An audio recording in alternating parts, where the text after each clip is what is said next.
बिस्मिल्लाहिर्रहमानिर्रहीम। शुरू करती हूँ अल्लाह के पाक नाम से जो बड़ा मेहरबान और निहायत रहम वाला है। आज मैं आप लोगों के साथ चिकन कचौरियों की रेसिपी शेयर कर रही हूँ, जिसके लिए मैंने ये 1 कप मैदा लिया है। इसको मैं छान लूँगी। इसको मैं अच्छी तरह छान लूँगी। आपने भी मैदे को छान लेना है। छानने से ना ज़रा हल्का भी हो जाता है और इसमें जो कुछ होगा तो वो निकल भी जाएगा। अब इसके अंदर मैं डालूँगी ½ टी स्पून जो है ना वो नमक का डालूँगी मैं। और मैं थोड़ी सी इसके अंदर डालूँगी अजवाइन। ये देखिए अजवाइन में थोड़ी सी डाल, मैं इसको ना हाथ पे ना मसल के थोड़ा सा डाल दूँगी। इससे ना इसकी खुशबू जो होती है वो बाहर आ जाती है और ये हज़म करने में भी आसानी रहती है। और मैं इसके अंदर तकरीबन ये पिघला हुआ मेल्टेड घी है, ये मैं तकरीबन इसके अंदर ना डाल दूँगी 2 चम्मच। फिर मैं आपको बताती हूँ कि मैंने कितना डाला है। आपने चेक कैसे करना है कि अब बिल्कुल सही है।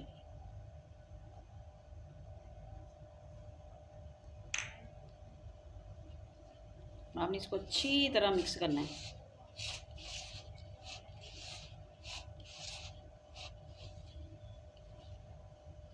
ये घी जो है ना आटे में बिल्कुल अच्छी तरह मिक्स होना चाहिए। बिल्कुल ऐसे हाथों से मसल मसल मसल मसल के आपने ना इसको मिक्स करना है, तभी जो है ना ये अच्छी और ख़स्ता बनेंगी। अगर आपने घी डाल के तो बस इसको मसला नहीं ना, तो फिर ये आपकी कचौरियाँ जो है ना वो ख़स्ता नहीं बनेंगी।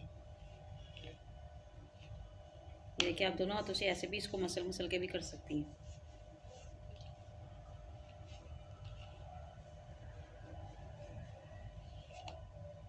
देखिए फिर आपने पता क्या करना है, आपने ये इस तरह मुट्ठी चेक करनी है। अगर ये मुट्ठी, ये देखिए अभी बनी नहीं ना मुट्ठी, इसका मतलब है इसमें थोड़ा सा घी और डालना मैंने, तो तकरीबन 1 चम्मच और डाल दूँगी इसके अंदर।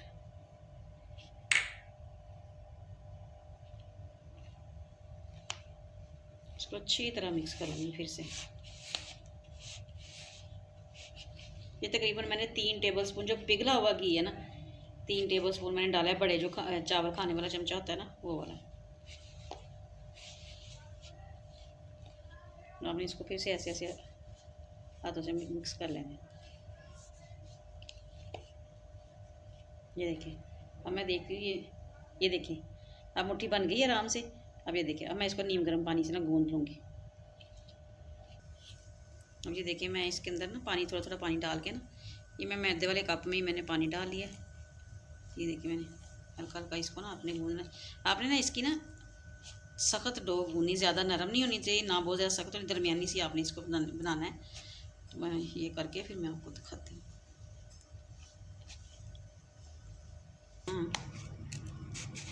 ये देखिए मैंने इसको ना इसको गूंद लिया। ये देखिए मैंने इसको ऐसे इकट्ठा कर लिया मैंने। ये देखिए ये इतना नरम होना चाहिए। देखिए ज़रा जैसे समोसों के लिए करते हैं ना वैसे ही होना चाहिए। ये देखिए बस मैं इसको ना ऐसे इकट्ठा करके थोड़ी देर के लिए इसको ना ढक के रख दूँगी, ताकि ये थोड़ा सा स्मूथ हो जाए। तो फिर मैं आपको दिखाती हूँ। इसको थोड़ी देर के लिए बंद करके, ढक्कन बंद करके इसको मैं रख दूँगी थोड़ी देर के लिए। ये देखिए मैंने 4 पेड़े बना लिए थे। ये देखें, तो मैं ना इसको ना अब ऐसे कर रही हूँ ताकि ना ये थोड़े से ना, ये देखिए थोड़ी देर बना के रख दिया था मैंने इसको 10 मिनट के लिए, ताकि ये रेस्ट हो जाता है ना जब इसको, तो फिर ये अच्छे बन जाते हैं। ये देखिए अब मैं इसको बेल लूँगी। देखिए मैंने स्लेब के ऊपर ना थोड़ा सा ऑयल लगा लिया, तो बेलने के ऊपर भी मैंने ऑयल लगा लिया सारा। अब मैं इसको बेल लूँगी, बड़ा सारा बेल लूँगी मैं इसको।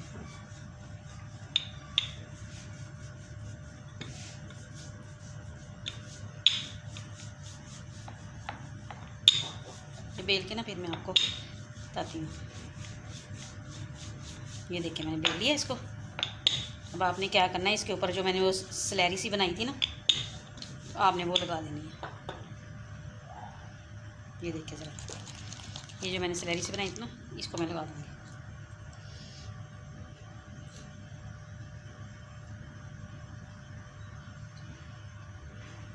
सारी तरफ आपने ना इसको अच्छी तरह लगा देना आपने।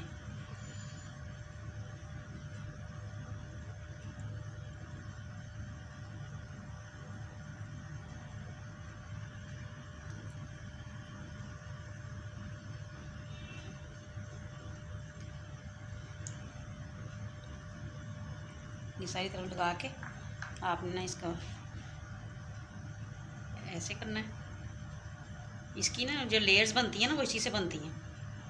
आपने इसकी लेयर्स बनाने के लिए ना इसको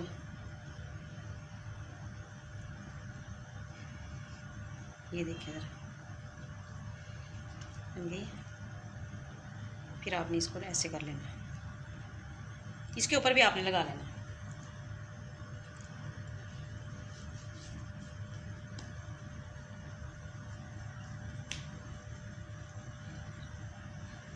फिर आपने इसको इस तरह फोल्ड कर लेना है।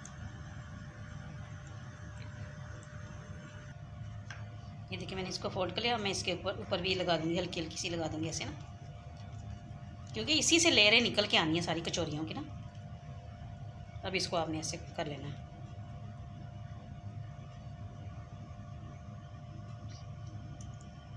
ये देखिए ज़रा कितनी ज़बरदस्त बनी है। ये देखिए ज़रा अब ऐसे ही मैं इसको बना के ना रख लूँ, फिर मैं आपको दिखाती हूँ मैंने क्या करना है। बाकी सारी भी मैं इसी तरह बना लूँगी। ये देखें मैंने ये पेड़ बना लिए हैं, ये पेड़े जो हैं मैंने बना लिए। ये देखिए कितने प्यारे लग रहे हैं, ये कितनी ज़्यादा लेयर्स आई हैं इसकी। तो अब मैं इसके अंदर से ना, इसके अंदर से दो दो स्लाइस कर लूँगी इसको। ये धागे के साथ में कर लूँगी, धागे के साथ ना आराम से हो जाएंगे। ये देखिए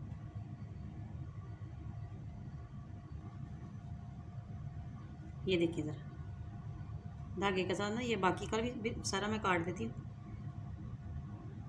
ये ऐसे आपने हाथ में पकड़ लेना इसको और धागे को ऐसे खींच लेना है। ये देखिए ज़रा, ये देखिए ज़रा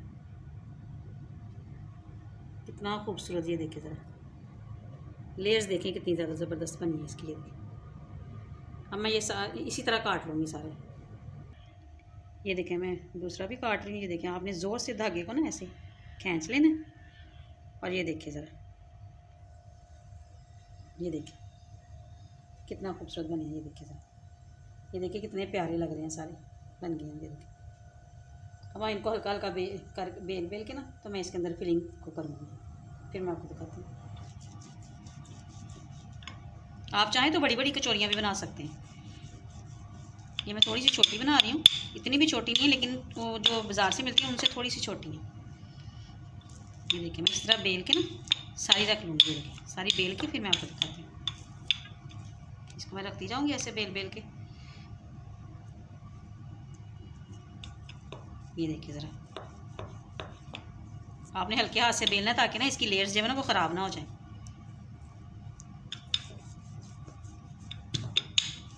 देखिए मैं इसके लिए ना फिलिंग बनाने लगी हूँ, कचौरियों की फिलिंग। इसके लिए मैं 2 चम्मच ऑयल के डालूँगी। इसमें ज़्यादा ऑयल नहीं डालना, आपको पता है कचौरियों में भरना है इसको, तो ये भी ज़्यादा ऑयली हो जाएंगे ना तो फिर ये सही नहीं लगेंगी। हल्का सा ऑयल गर्म हो जाएगा तो मैं इसके अंदर 1 टीस्पून जो है ना वो मैं ये डाल दूँगी लहसुन।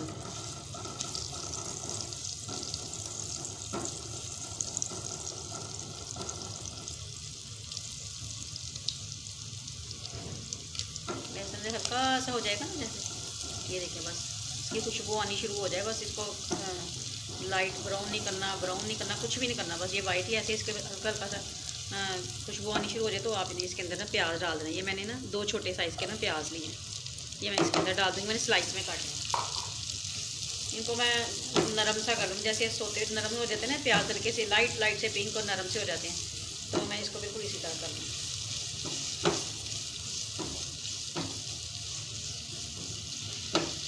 ये मैं कर लूँ फिर मैं आपको दिखाती हूँ। ये देखिए मैं इस पॉइंट में थोड़ी सी ना हल्दी भी इसके अंदर डाल दूँ। हल्दी के साथ ना इसका कलर बहुत ज़बरदस्त आ जाता है, फिलिंग का ना कलर अच्छा आ जाता है। मैं बस इसको ना लाइट सा बिल्कुल वो करूँगी, पिंक पिंक सा बिल्कुल लाइट अच्छा। तो इसी पॉइंट में मैं इसके अंदर बाकी चीज़ें भी डाल दूँगी। ये देखिए साथ साथ वो भी हो जाएंगी ना इसके साथ में। ये देखिए मैं इसके अंदर अदरक डाल दूँगी, थोड़ा सा 1/2 टीस्पून अदरक ये भी मैं डाल दूँगी। और ये मैंने हरी मिर्चें हैं 2 मैंने बारीक बारीक काटी हुई हैं, ये भी मैं डाल दूँगी। अब मैं इसके अंदर 1/2 टीस्पून नमक ही डाल दूँ। नमक आपने अपने टेस्ट के हिसाब से डालना जितना आपको पसंद है। ये थोड़ी सी मैं इसके अंदर सुरख मिर्च डालूँगी क्योंकि मैंने काली मिर्च डालनी है इसके अंदर। और थोड़ा सा सूखा धनिया डालूँगी, हाफ़ टी स्पून। सारी चीज़ें मैं डाल दूँगी और मैं ज़ीरा डाल दूँगी half tea spoon. Half tea spoon ज़ीरा भी डाल दूँगी और 1 जो टीस्पून है ना वो मैंने सूखा धनिया डालूँगी, कुटा हुआ। ये देखिए मैंने इसको क्रश किया हुआ है, क्रश किया हुआ डाल। बस इन सब चीज़ों को आपने अच्छी तरह मिक्स कर लेना। अब इसी के साथ मैं इसके अंदर ना चिकन भी डाल दूँगी। चिकन मैंने बॉईल किया हुआ है, तो चिकन मैंने नॉर्मल तरीके से बॉईल किया था, जैसे मैंने आम हल्का सा नमक डाल के और थोड़ा सा लहसुन डाला तो बस मैंने चिकन को बॉईल कर लिया बस।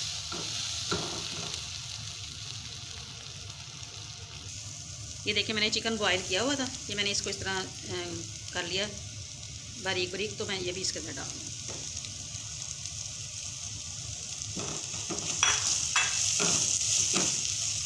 अब मैं इसको अच्छी तरह कर लूँगी, फिर मैं आपको दिखाती हूँ। देखिए मैं चुटकी जो है ना वाइट पेपर डाल दूँगी, बिल्कुल चुटकी, और चिकन पाउडर डाल दूँगी। चिकन पाउडर ऑप्शनल है, आपके दिल चाहता है तो आप डालिएगा, नहीं दिल चाहता तो मत डालिएगा। ये मैं हाफ़ टी स्पून तकरीबन, हाफ़ टी स्पून से थोड़ा सा कम डाल दूँगी चिकन पाउडर। ये देखिए मैं चिकन पाउडर डाल दूँगी इसके अंदर फ्लेवर के लिए। थोड़ा सा गरम मसाला डाल दूँगी और थोड़ी सी काली मिर्च डाल दूँगी। इन सब चीज़ों को मैं अच्छी तरह मिक्स कर लूँगी। अब मैं इस फिलिंग को ना थोड़ा सा ठंडा कर लूँगी, ठंडा करके फिर मैं इसको करूँगी। ये बिल्कुल तैयार है फिलिंग। अब इसको ठंडा करके फिर मैं आपको दिखाती हूँ। एंड में मैं इसके अंदर थोड़ी सी कसूरी मेथी भी डाल दूँगी।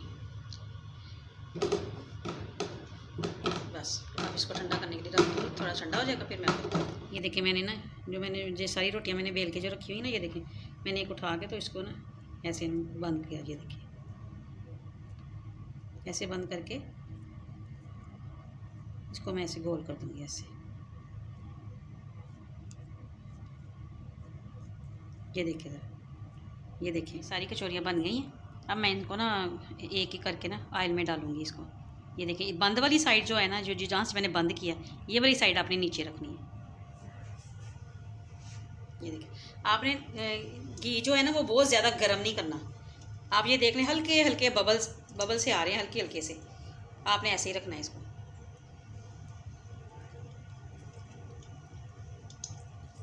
जितनी आती है ना आपने उतनी डाल देनी है, आपने ज़्यादा ओवरलोडेड नहीं करनी।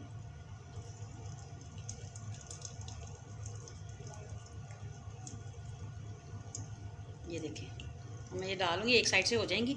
एक साइड से कम से कम 5 मिनट लगेंगे एक साइड से होने के, फिर मैं दूसरी साइड चेंज करूँगी इसकी।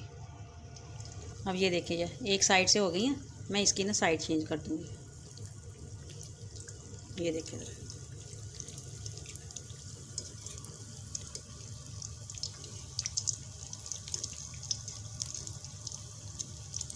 ये देखिए उलट पलट करके ना मैं इसको ना ऐसे दूसरी साइड से भी बिल्कुल इसी तरह सेक लूँगी इसको। इसी तरह गोल्डन सा प्यारा सा कलर आने पे मैं इसको निकालूँगी, फिर मैं आपको दिखाती हूँ।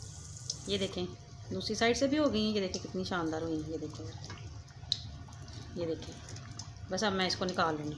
देखिए कितना खूबसूरत कलर आया, फिर मैं आपको दिखाती हूँ।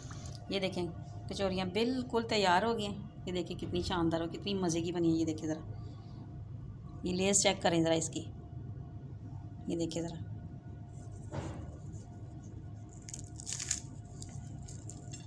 ये देखिए ज़रा कितनी शानदार और कितनी क्रिस्पी बनी है। ये देखिए हाथ पे टूट रही है। ये देखिए ज़रा कितनी क्रिस्पी बनी है। ये देखिए ज़रा इतनी मज़े की हैं, इतनी मज़े की हैं कि मैं आपको बयान नहीं कर सकती। आप बनाएंगे ना तो आपको ख़ुद पता चल जाएगा ये कितनी मज़े की बनती हैं। देखिए आप इसको ट्राई ज़रूर कीजिएगा। अगर आपको मेरी ये रेसिपी अच्छी लगी तो लाइक कीजिएगा, शेयर कीजिएगा और कमेंट बॉक्स में ज़रूर बताइएगा आपको मेरी ये रेसिपी कैसी लगी। और ये इन चटनियों के साथ खाइएगा प्लीज़। ये जो चटनी है ना ये इमली वाली चटनी है, तो मुझे इसकी रेसिपी भी मैंने ना इमली और आलू बुखारे के लिए मैंने शेयर की हुई है, आप उस बना सकते हैं। तो मैंने धनिया पुदीने वाली चटनी ली है, साथ में केचप ली है।